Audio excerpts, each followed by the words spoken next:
India এবং হিন্দুত্ববাদী ভারতের সবচাইতে বড় দল পুলিশ প্রশাসনের উপর এসিড নিক্ষেপ করতেছে। এদেশের সেনাবাহিনীর উপর তারা ইটপাটকেল ছুঁড়ে আহত করতেছে। এমন সাইজ করা হবে বাংলার জমিনে কোন ভারতের দালালের ঠাঁই হবে না।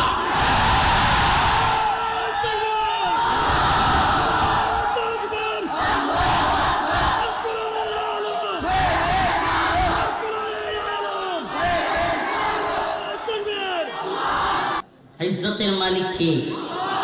যারা আমাদেরকে লাঞ্ছিত করতে চেয়েছিল, আল্লাহ পাক তাদেরকে এমন ইজ্জত দিয়েছেন। এই তো সেদিনের কথা, যেই লোকগুলো আমাদেরকে বেরি পড়াইছে, হাতের মধ্যে হ্যান্ডকাপ লাগাইছে, গরুর রশি লাগাইছে, এরপরে টেনে হিচড়ে নিয়েছে। আজকে সেই লোকগুলোর হাতের মধ্যে আল্লাহ হ্যান্ডকাপ লাগাই দিয়েছে। আর আল্লাহ পাক সেই সমস্ত আলেমদেরকে লক্ষ লক্ষ মানুষের ভালোবাসার পাত্র বানিয়ে দিয়েছে।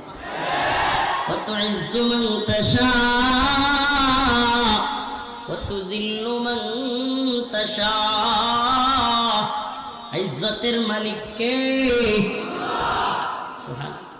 ইজ্জত দেনেওয়ালা কে?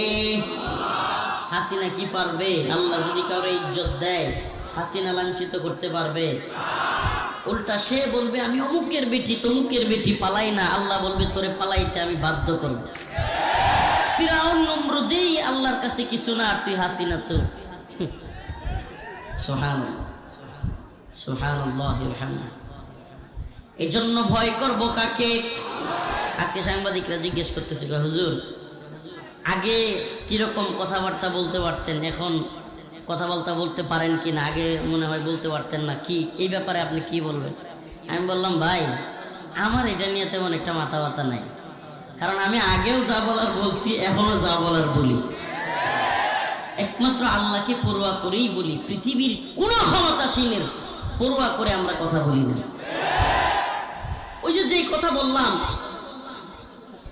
রাসূলুল্লাহ সাল্লাল্লাহু আলাইহি ওয়াসাল্লাম বলেছেন, শেষ জামানায় একদল লোক গুরাবা হিসেবে আবির্ভূত হবে। কি হিসেবে?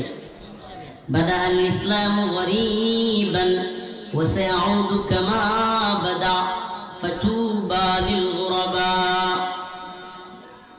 সুবহানাল্লাহ।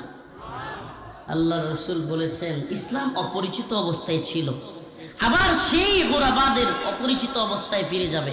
ফাতুবা লিল গুরাবা, সুসংবাদ সেই গুরাবাদের জন্য। সুবহানাল্লাহ। সাহাবায়ে কেরাম জিজ্ঞেস করলেন, ইয়া রাসূলুল্লাহ গুরাবা কারা?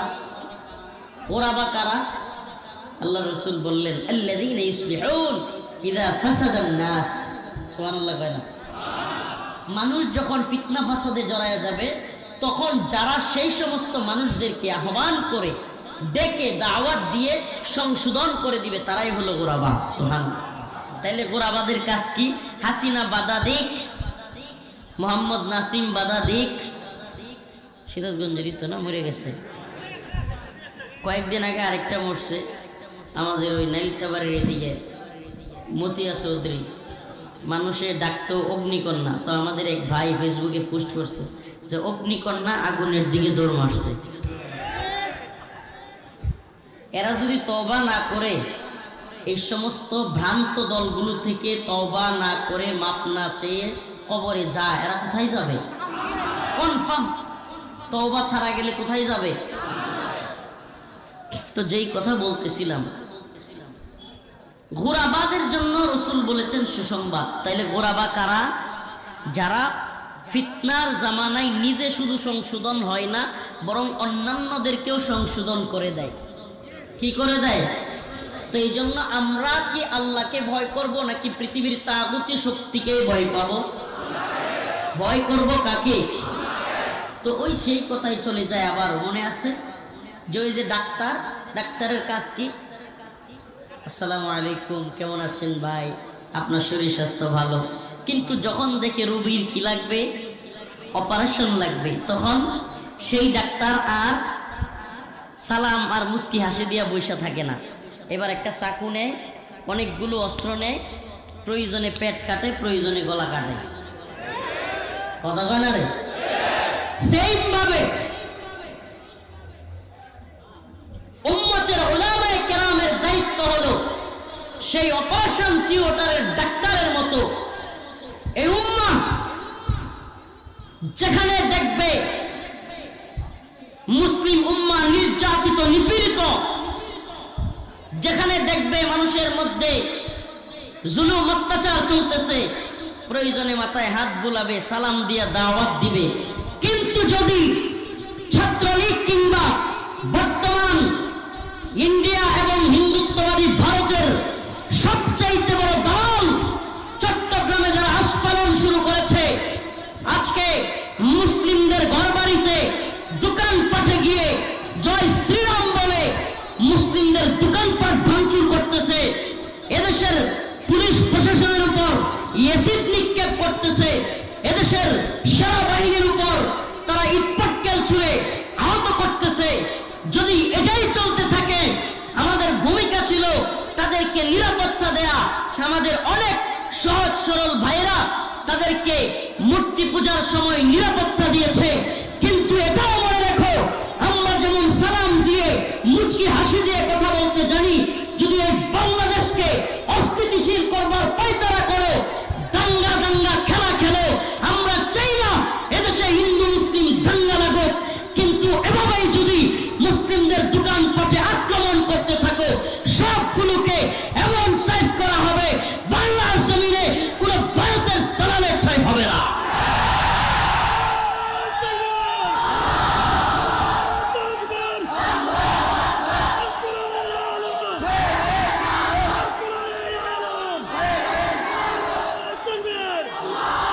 হ্যাঁ মুসলিম উম্মার যুব সমাজ, হ্যাঁ সিরাজগঞ্জের মুসলমান মুসলিম উম্মার যুব সমাজ, আপনাদের কাছে উদাত্ত আহ্বান আমাদের, গদবাদা জিন্দেগি আর পার করিয়েন না, বেশিক্ষণ পারবেন না। ফিলিস্তিনের অবস্থাটা একটু দেখেন, মায়ানমারের অবস্থা দেখেন। 10-12 বছর আগে যখন আলেমরা তাদেরকে জিহাদের কথা বলতে যাইতো, বুঝাইতে যাইতো, তখন আলেমদের বিরোধিতা করত। আজকে তাদের অবস্থান কোথায়? বাংলাদেশে এসে লক্ষ লক্ষ মুসলমান পড়ে আছে, নেওয়ার কোনো খবর নাই। অনেককে গাছের মধ্যে ঝুলিয়েছে, ওখানে পিটিয়েছে, ওখানে কুপিয়েছে, আগুন দিয়ে পুড়িয়ে দিয়েছে ঘরবাড়ি, সব কিছু শেষ করে হাজার হাজার মানুষকে হত্যা করে বাংলাদেশে পাঠিয়েছে। এজন্য আমি সিরাজগঞ্জবাসী আপনাদেরকে সতর্ক করছি, ভারত একটা খেলা খেলতেছে। এমনকি আজকে সেনাবাহিনীর একটা ব্রিফিং দেখলাম, সাংবাদিকদেরকে ব্রিফ করতেছে, সেখানে দেখলাম তারা বলতেছে এই হিন্দুত্ববাদী ইসকনের দালালেরা বাংলাদেশে অস্থিতিশীল পরিস্থিতি তৈরি করার জন্য প্ল্যান করে কাজ করতেছে। আপনি বলেন মসজিদের কোণে বসে তাসবিহ পড়লেই কি সব সমাধান হয়ে যাবে? আরে মিয়া, বাড়িতে আগুন লাগছে, এখন বাড়ির আগুন না নিভায় আপনি যাচ্ছেন মসজিদের মধ্যে জিকির করতে আর দোয়া করতে, মানুষ আপনাদের কি চালাক বলবে না বোকা? বাড়িতে যে আগুন লাগাইতে আসছে, যে হাত দিয়ে আগুন লাগাইতে আসছে, সেই হাত ভেঙে দেওয়াই হলো ইসলামের শিক্ষা। এবং ওই ভেঙে দেওয়ার পরিস্থিতিতে আল্লাহর কাছে দোয়া করতে হবে যে আমার যতটুকু শক্তি আছে, আল্লাহ আপনি বলছেন আমার উপর জুলুম হলে আমি সেটাকে প্রতিহত করার জন্য আমি প্রতিহত করার চেষ্টা করতেছি, আল্লাহ আপনি আমাকে শক্তি দান করেন। তখন আল্লাহ পাক কবুল করবেন। ও ভাই, আপনি নরমিয়াত দেখাচ্ছেন, আপনি কি হযরতে আবু বকরের চাইতে নরম হয়ে গেছেন? আরে সমস্ত খতিবরা মিম্বরের মধ্যে জুমার নামাজে আরহাম উম্মতি বি উম্মতি আবু বকর এটা পড়ে কি পড়ে না? আরহাম উম্মতি বি উম্মতি আবু বকর, সুবহানাল্লাহ, এই উম্মতের সবচেয়ে রহম দিলওয়ালা মানুষ। কিন্তু রাসূলুল্লাহ সাল্লাল্লাহু আলাইহি সাল্লাম যখন চলে গিয়েছে, ওফাতের পরে একদল লোক যাকাত দিতে অস্বীকার করেছে। কি করেছে? তখন সব দিকে ইরতিদাদের ফিতনা চলতেছে, মানুষ ইসলাম ধর্ম থেকে ত্যাগ করে মুরতাদ হয়ে যাচ্ছে। এমন অবস্থায় হযরতে ওমর, যার ব্যাপারে বলা হয় শক্ত, আরহাম উম্মতি বি উম্মতি আবু বকর ওয়া আশাদ্দুহুম ফি আমরিল্লাহি ওমর, যে ওমর রাদিয়াল্লাহু আনহুর ব্যাপারে বলা হয় উনি খুব শক্ত মানুষ, কঠিন মানুষ, সেই ওমর রাদিয়াল্লাহু আনহু আয়েশা হযরত আবু বকর বলতেছে, সাইয়্যিদুনা আবু বকর, সব দিকে তো এখন ইরতিদাদের ফিতনা চলতেছে, তো যাকাত যারা দিতে চায় না, আপাতত এদের বিরুদ্ধে যুদ্ধ না করি। আমার কথা বুঝতেছেন? হযরত আবু বকর কি কে বুঝাচ্ছে? এই কথা বলেন না কেন বাবা? কে? হযরত যে ব্যক্তির এত মেজাজ চড়া ছিল, অথচ উনি বলতেছেন যে এখন যুদ্ধ করার দরকার। হযরত আবু বকর বলে, ওমর তুমি কি বলো, যদি রাসূলুল্লাহ সাল্লাল্লাহু আলাইহি ওয়াসাল্লামের সময়ে একটা উটের রশি যাকাত দিত, আর এখন আমার সময় আইসা সেই উটের রশি দিবে না, এমন কেউ বলে, আমি আবু বকরের এক বিন্দু রক্ত থাকা অবস্থায় তার বিরুদ্ধে যুদ্ধ করব। বুঝছেন দ্বীনের জন্য তারা কত বেশি গরম, মানে এমনিতে খুবই নরম, এমনিতে তারা খুবই নরম। ময়দানে যিনি বীর খান খায় তিনিই পীর, সুবহানাল্লাহ।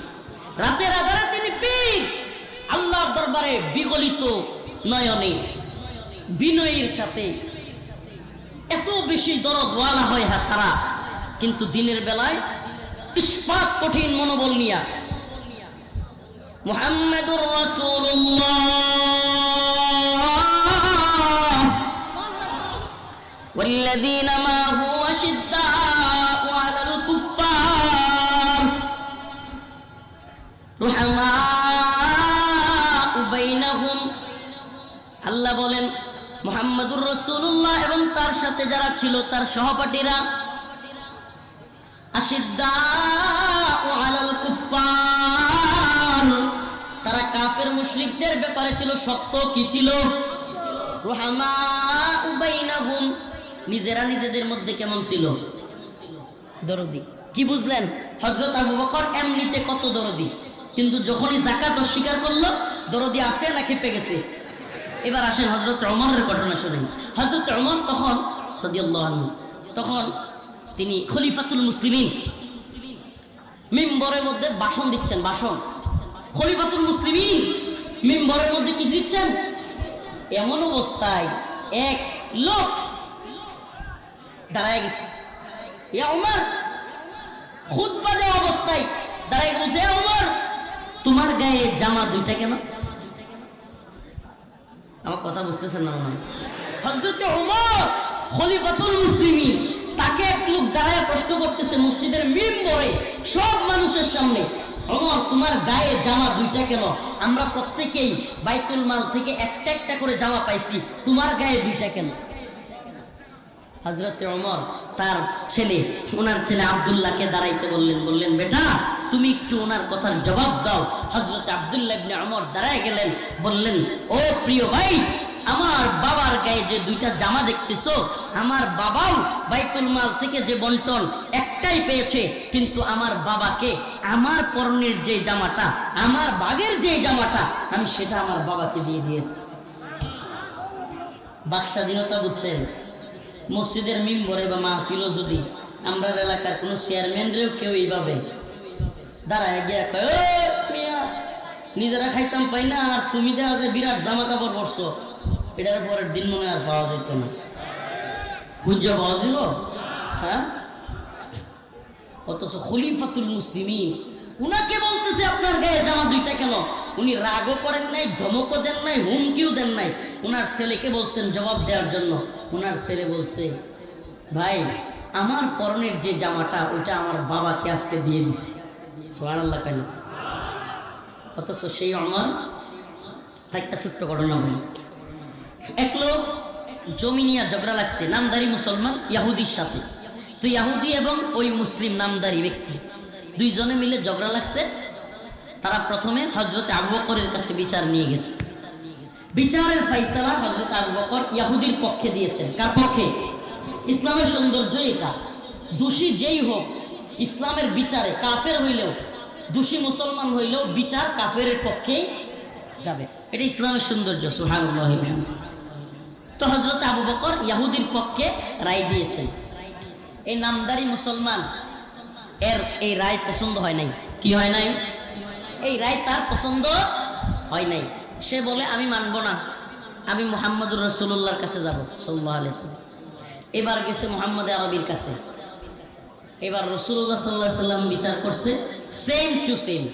হযরত আবু বকর যে মত দিয়েছে ওই ইহুদির পক্ষে রায় দিয়েছে, রাসূলুল্লাহ সাল্লাল্লাহু আলাইহি ওয়াসাল্লাম ওই ইহুদির পক্ষে কি করেছেন? রায় দিয়েছেন। ওই নাম নামদারি মুসলিম বলতেছে আমি এই বিচারও মানি না। কয় এখন কার কাছে যাইবা? উমরের কাছে যাব। হযরতে উমরের কাছে গেছে। হযরতে উমর জিজ্ঞেস করতেছে কি ব্যাপার? তখন ওই ইহুদি বলতেছে যে আমরা একটা বিচার নিয়ে আসছি, কিন্তু আপনার কাছে আসার আগে আমরা আরো 2টা জায়গায় গিয়েছিলাম। কয়টা? কয়টা? ওই বাম দিকে শুনেন, কয়টা? কয় কার কার কাছে? কয় হযরত আবু বকর রাদিয়াল্লাহু আনহুর কাছে গিয়েছিলাম, মুহাম্মদুর রাসূলুল্লাহ সাল্লাল্লাহু আলাইহি সাল্লামের কাছে গিয়েছিলাম। হযরত ওমর কয় 2 জন বিচার করে দিয়েছেন, এই বিচার নিয়ে আপনারা আবার আমার কাছে আসছেন? তখন ওই যে ইহুদি সে বলতেছে আসলে উভয়বার আমার পক্ষে রায় দিয়েছেন, হযরত আবু বকর আমার পক্ষে রায় দিয়েছেন, হযরতে মুহাম্মদুর রাসূলুল্লাহ আমার পক্ষে রায় দিয়েছেন, কিন্তু ওই লোক মানে না। হযরত ওমর কয় কি তুমি কি হযরত আবু বকরের কিংবা জনাবে মুহাম্মদুর রাসূলুল্লাহ আমার প্রিয় হাবিব সাল্লাল্লাহু আলাইহি সাল্লামের বিচারও মানবা না? কয় আপনি বিচার করে দিলে মানব। কি কয় নামদারি মুসলমান? কি কয় আপনি বিচার করে দিলে মানব। এবার হযরত ওমর কয় ঠিক আছে, তুই যেহেতু হযরত আবু বকরের বিচারও মানলি না, রাসূলুল্লাহ সাল্লাল্লাহু আলাইহি সাল্লামের বিচারও মানলি না, তুই একটু বস, আমি ঘর থেকে আসতেছি, তোর বিচার করব। হযরত ওমর ঘর থেকে নাঙ্গা তরবারি, খোলা তরবারি নিয়ে আসলেন। শুধু তরবারি নিয়ে আসেন নাই, ওই নামদারি মুসলমান মুনাফিকের এক কূপ দিয়া কল্লা ফেলে দিয়েছেন। মক্কার তখন অলিতে গলিতে ছড়ায় গেছে, কি সর্বনাশ, ওমর তো মুসলমানকে মেরে ফেলছে। রাসূলুল্লাহ সাল্লাল্লাহু আলাইহি সাল্লাম পেরেশান। সুবহানাল্লাহ। তখনই আল্লাহর পক্ষ থেকে আয়াত নাজিল হয়ে গিয়েছে, কি যে যারা আল্লাহ এবং তার রাসূলের ফয়সালা মানে না তারা মুমিন না। সুবহানাল্লাহ। যারা আল্লাহ এবং তার রাসূলের ফয়সালা মানে না তারা কি না? তাইলে আমরা মুসলমান আল্লাহ এবং তার রাসূলের ফয়সালা মানি তো? হ্যাঁ। ওমা কানা লিমুমিনিন ওয়ালা মুমিনাতিন ইযা কাদাল্লাহু ওয়া রাসূলুহু আন ইয়াকুনা লাহুমুল খিয়ারাতু মিন আমরিহিম। কোন মুমিন এবং মুমিনা, নারী এবং পুরুষের ইখতিয়ার নাই। আল্লাহ এবং তার রাসূল যে রায় দিয়েছেন সেই রায়ের বিরুদ্ধে যাওয়ার ইখতিয়ার কোন মুমিন মুমিনার নাই। সুবহানাল্লাহ। আল্লাহ এবং তার রাসূল যে রায় দিয়েছেন সেটাকে খণ্ডন করা, সেটাকে মাইনাস করার সুযোগ কোন মুমিনের কি নাই? কি মুমিনের জন্য ইখতিয়ার নাই। প্রিয় হাজিরিন, এই জন্য বলি আমরা ইসলাম পেয়ে খুশি না বেজার? আত্মসমর্পণ পুরাপুরি করছি তো? আমরা রাসূলুল্লাহ সাল্লাল্লাহু আলাইহি ওয়াসাল্লামের উম্মত, আমরা কাফেরদের ব্যাপারে শক্ত। কি বুঝলেন? হযরত ওমর খলিফাতুল মুসলিমিন, এক লোক ব্যক্তিগত আক্রমণ করলো, গায়ের জামা 2টা কেন, এই ধরনের প্রশ্ন করলো। উনি সেই লোককে আঘাত করে নাই, মারেও নাই, অথচ যখনই রাসূলুল্লাহ সাল্লাল্লাহু আলাইহি ওয়াসাল্লামের বিরুদ্ধে গেছে তখন চুপ থাকছেন? কি করছেন? কল্লা ফেলে দিয়েছে। এটা ইসলাম। জাস্ট এইটাই বোঝানোর উদ্দেশ্য আপনাদেরকে। আমাকে ব্যক্তিগতভাবে গালি দেন, আমি সহ্য করব। আমার ভাইকে গালি দেন, আমি সহ্য করার চেষ্টা করব। আমার পরিবারের কাউকে গালি দেন, বকা দেন, আঘাত করতে আসেন, সহ্য করার চেষ্টা করব। কিন্তু মুমিনের সিফাত হলো মান সাব্বা নাবিয়্যান ফাকতুলু। আমার রাসূলকে গালি দিবে, তার সাথে কোনো আপোষ নেই, কোন ধরনের আপোষকামিতা চলবে না। এক্ষেত্রে সকল মাযহাব একমত, রাসূলুল্লাহ সাল্লাল্লাহু আলাইহি সাল্লামকে নিয়ে কটূক্তি করবে, ইসলামের বিরুদ্ধে অবস্থান নেবে, তাকে কতল করে ফেলতে হবে। এটা ইসলাম। এটাতে যদি কারো মনে হয় এটা কঠোরতা, আমি বলবো আপনি ইসলাম বুঝেন নাই। লম্বা আলোচনা করবার সুযোগ নাই, না হলে করতাম। আল্লাহ এবং তার রাসূলের বিরুদ্ধে যারাই গিয়েছে, কাব ইবনে আশরাফ ইহুদিদের এক নেতা ছিল, সে আল্লাহ রাসূলকে কষ্ট দিত, রাসূলুল্লাহ সাল্লাল্লাহু আলাইহি ওয়াসাল্লামের বিরুদ্ধে কবিতা বানাইতো কটূক্তিমূলক। আল্লাহ রাসূল সাল্লাল্লাহু আলাইহি ওয়াসাল্লাম সাহাবায়ে কেরামের মধ্যে বলেন, তোমাদের মধ্যে কে আছো কাব বিন আশরাফকে হত্যা করবে? মুহাম্মদ বিন মাসলামা বললেন, আতুহিব্বু আন তাকতুলাহু, আপনি কি পছন্দ করেন আমি তাকে হত্যা করি? রাসূলুল্লাহ সাল্লাল্লাহু আলাইহি ওয়াসাল্লাম বললেন, হ্যাঁ। তাইলে যারা বলে নবীজি কাকে কবে মেরেছে, মারতে বলেছে, এদের কথা কি সত্য না মিথ্যা? সত্য না মিথ্যা? ইসলামে গান্ধীগিরির জায়গা নাই, সন্ন্যাসী মার্কা ধর্ম ইসলাম না। ইসলাম বলে তোমাকে আঘাত করতে আসলে তুমিও পাল্টা আঘাত। আমাকে বলেন, ফিলিস্তিনে যারা আমাদের মুসলিম ভাইদেরকে হত্যা করতেছে, ইসরায়েলে এই শয়তানগুলো, কিংবা কাশ্মীরে আমাদের মুসলমানদেরকে যারা হত্যা করতেছে, এই বদমাশগুলোকে আপনি কোন দাওয়াতের বাসায় বোঝাবেন? আপনি বলবেন, বাবা রে আর মারিস না। মানবেন? নেতানিয়াহু এবং ইসরায়েলি সরকার মানবে? হ্যাঁ। অতএব এদেরকে কথা বলতে হবে তরবারির ভাষায়, কাউকে দাওয়াতের ভাষায়, কাউকে তরবারির ভাষায়। মুসলমানের দুইটাই জানতে হবে। খানকার পীর ময়দানের কথা কয় না, খানকার পীর ময়দানে রাতের আধারে অশ্রু জড়িয়ে পড়বে, বিনীত হয়ে যাবে, কিন্তু শত্রুর সামনে সিনা টান করে বলবে আল্লাহু আকবার।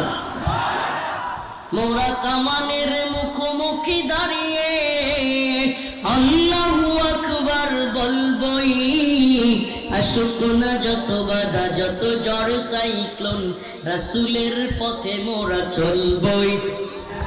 এ জীবন বাজি রেখে দিনের নিশান মোরা বাংলার আকাশে উড়াবই। রাজি আছেন তো ইনশাআল্লাহ? আসুক না যত বাধা, যত ঝড় সাইক্লোন, জিহাদের পথে মোরা চলবই। এ জীবন বাজি রেখে দিনের নিশান মোরা বাংলার আকাশে উড়াবই। মোরা কামানের মুখোমুখি দাঁড়িয়ে আল্লাহু আকবার বলবই, আসুক না যত বাধা, যত ঝড় সাইক্লোন, রাসূলের পথে মোরা চলবই। এ জীবন বাজি রেখে দিনের নিশান মোরা বাংলার আকাশে উড়াবই। আমরা এই হিন্দুত্ববাদী ইসকনকে একটা মেসেজ দিতে চাই, পার্বত্য চট্টগ্রামে যে অস্থিতিশীলতা তোমরা তৈরি করেছো, তোমরা যদি মনে করো এই বাংলাদেশকেও ফিলিস্তিনের অবস্থা করবা, তবে তোমাদেরকেও বলে রাখি, তোমরা ইসরায়েলের হানাদার বাহিনী বলে আমরাও বাংলার হামাস হয়ে আবির্ভূত হবে ইনশাআল্লাহ। তোমরা যদি আমেরিকার লাল কুত্তার বাহিনীর ভূমিকা অবতীর্ণ হও, আমরাও আফগান তালেবানের ভূমিকা অবতীর্ণ হবে ইনশাআল্লাহ। আমরা হব তালেবান, বাংলা হবে আফগান। আমরা তোমাদের বলবা করি না, আল্লাহর জমিনে আল্লাহর দিন প্রতিষ্ঠা হওয়ার আগ পর্যন্ত থামবো না ইনশাআল্লাহ।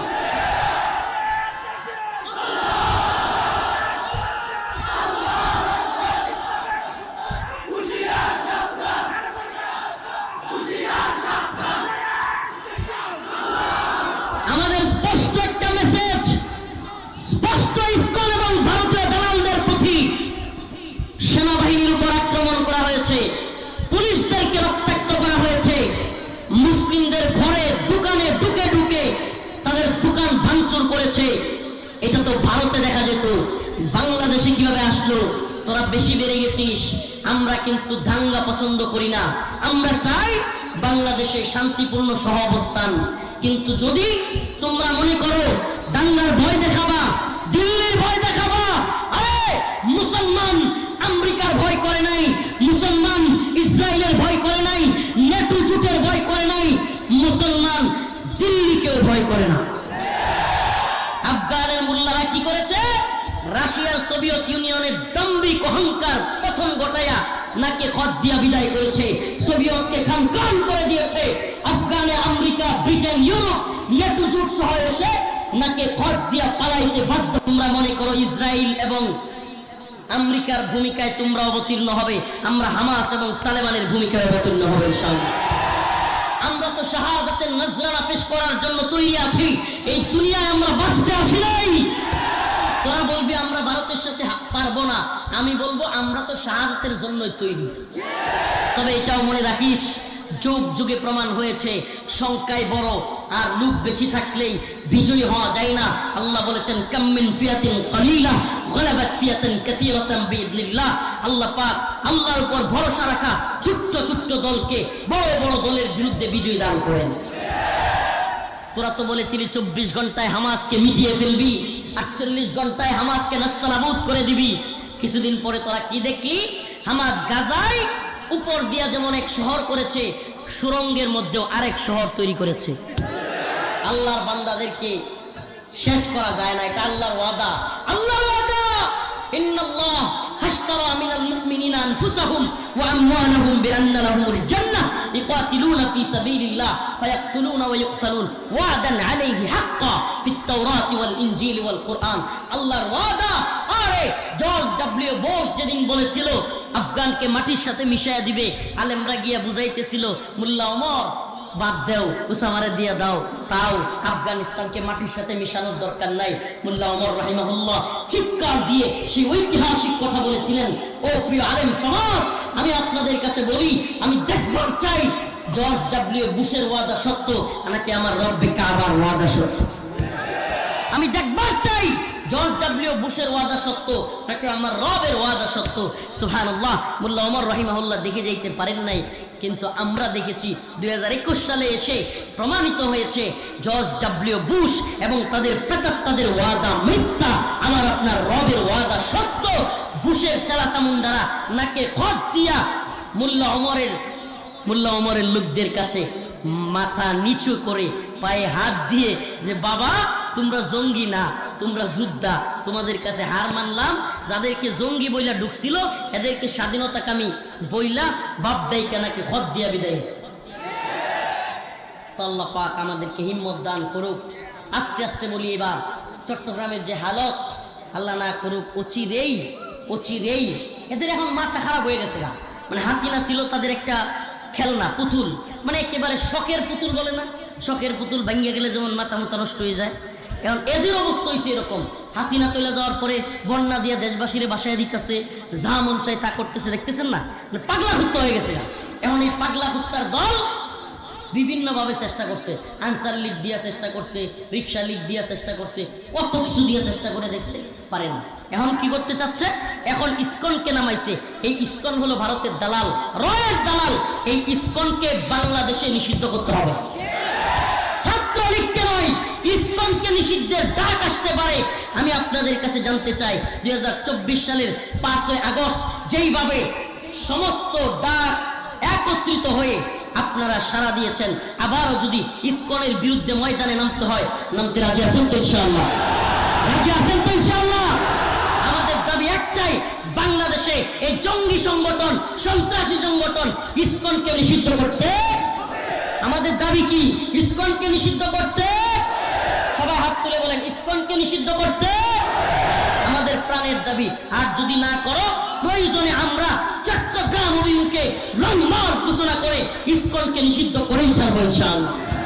উলামায়ে কেরামের কাছে আমরা এই পয়গাম পৌঁছে দিচ্ছি যে প্রয়োজন হলে আমরা শাহাদাতের জন্য নওজোয়ান আলেমরা তৈরি আছি। আপনারা আমাদের কাফেলা ছেড়ে দেন, ওই বদমাশ ইসকনদেরকে আমরা উচিত শিক্ষা দিয়ে ছাড়বো ইনশাআল্লাহ। নাসরুম মিনাল্লাহ ওয়া ফাতহুন করিব। আল্লাহ পাক আমাদের সবাইকে দ্বীনের পক্ষে শাহাদাতের নজরানা পেশ করার জন্য তৌফিক দান করুক। সবাই বলেন আমিন। ওয়া আখিরু দাওয়ানা আলহামদুলিল্লাহি রাব্বিল আলামিন। একটু বসেন।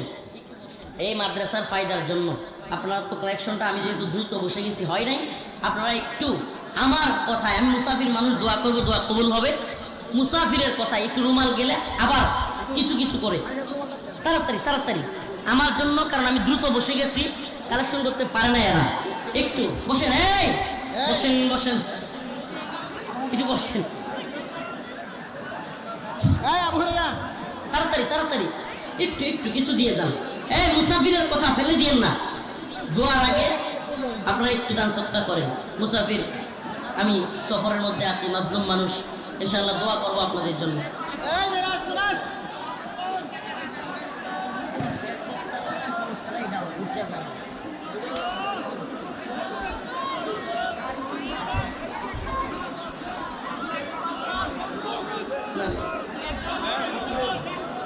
হুজুর হুজুর দোয়াটা করে হুজুর দোয়াটা করে আলহামদুলিল্লাহি রাব্বিল আলামিন ওয়াল আকিবাতু লিল মুত্তাকিন اللهم انصر الإسلام والمسلمين اللهم ارزقنا شهادة في سبيلك اللهم ارزقنا شهادة في سبيلك أي الله দিগারে আলম আমাদের জীবনের জিন্দেগির সমস্ত গুনাহ খাতা মাফ করিয়া দেন রব্বুল আলামিন আল্লাহ দারুল আরকাম মাদ্রাসাকে কবুল আর মঞ্জুর করে নেন হে আল্লাহ এই ভূখণ্ডের মুসলমানদেরকে আপনি হেফাজত করেন আল্লাহ হিন্দুত্ববাদীদের ষড়যন্ত্রকে আমাদেরকে হেফাজত করেন ফিলিস্তিনের মুসলমানদেরকে আপনি হেফাজত করেন হামাসের মুজাহিদদেরকে কবুল করেন রব্বুল আলামিন এই মাহফিল করতে গিয়ে যারা শ্রম গাম দিয়েছে মেহনত করেছে তাদের সকলের মেহনতকে কবুল আর মঞ্জুর করেন রব্বুল আলামিন আল্লাহ আমার আব্বা নাই আমার মতো যার বাবা নাই মা নাই